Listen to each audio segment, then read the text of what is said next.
Ano ba namang gimmick to, Jo? Para kang asawang hinuhuli mo yung asawa mo kasama yung kabit niya. Yan ka na naman eh.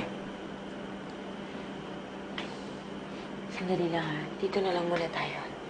Tago lang tayo, sandali.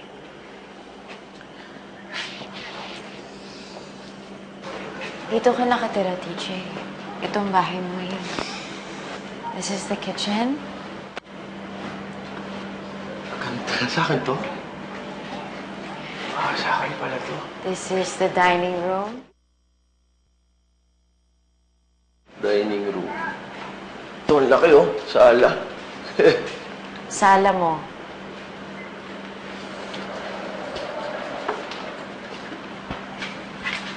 Ay, sino to? Nakasama ko sa litrato. Parang nakapurmal kami pang... Kasal ba? Paano to? Siya si Joanna.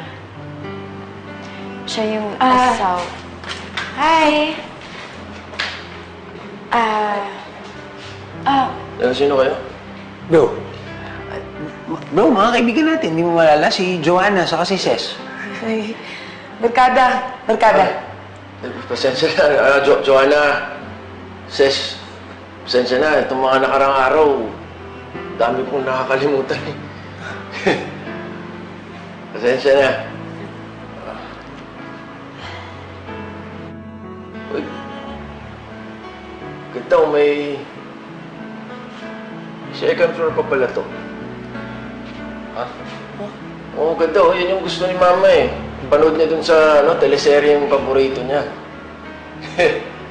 Si Mama, asan? Asan ba kwarto niya dito? Ba't di niya sinabing bigay ito ni Tito Buddy? Sarang ko ba? Wala yan.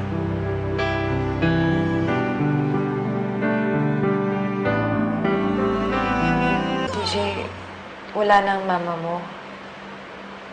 Namatay na siya. Paano wala? I'm sorry. Matagal na yon. Nasa ospital. Nandun ka. Basta mahabang kwento. Sinamahan mo siya until the very end.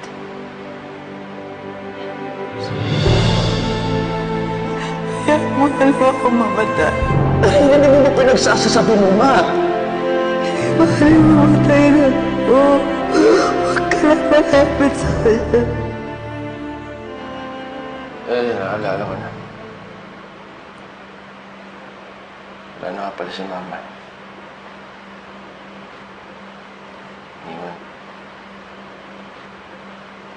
Iniwan niya pala ako. Ay, salamat ha. At least ikaw, hindi mo pa rin ako iniiwan.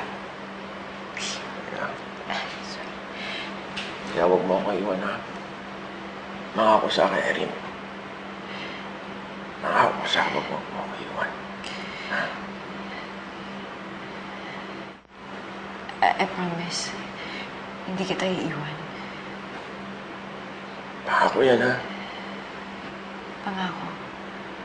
Hanggang saan aabuti ang iyong lakas pag di na niya naaalala ang nakalipas.